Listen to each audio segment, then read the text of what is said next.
नमस्कार प्रणाम। हम विकास कुमार दुबे रुआ सब लोग के गोड़ लागतनी।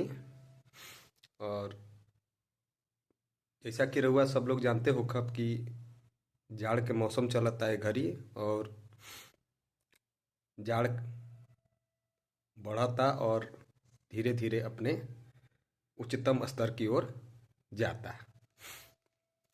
तो इ मौसम में आदमी के तनी जाड़ से बच के रहे के बा।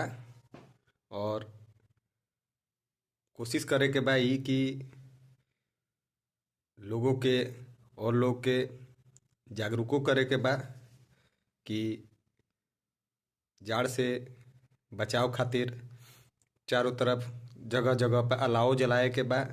और जेकरा पासे जौन कपड़ा होखे से पुरान हो चाहे नया नया कपड़ा हो, चाहे नीक जबून कैसनो कपड़ा हो, गरीब दुखिया के अगर पास नइखे केहू बहरी में तो ओकरो के अपन पुराने कपड़ा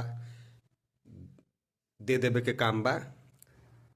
बच बचाव के रहे के बा और दून दुखिया के कपड़ा दे देला से ओकरो जाड़ से बचाव हो सकी, मदद मिल सकी।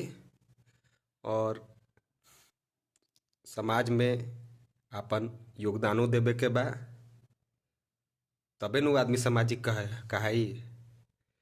तो ऐसे हम सभी लोग के जाड़ के मुकाबला करे के चाही और कोशिश करे के चाही कि आपस में सौहार्दपूर्वक मिलजुल के रहे के बा।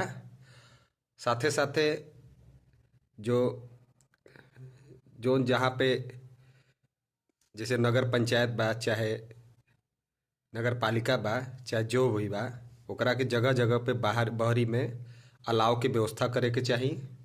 जैसे आदमी के अलाव से आदमी ठंडी में यात्री जो आवत रहे या जो भी मुसाफिर बड़े वो अलाव के सहारा लेके थोड़ा सा आराम जिनका मिल सके।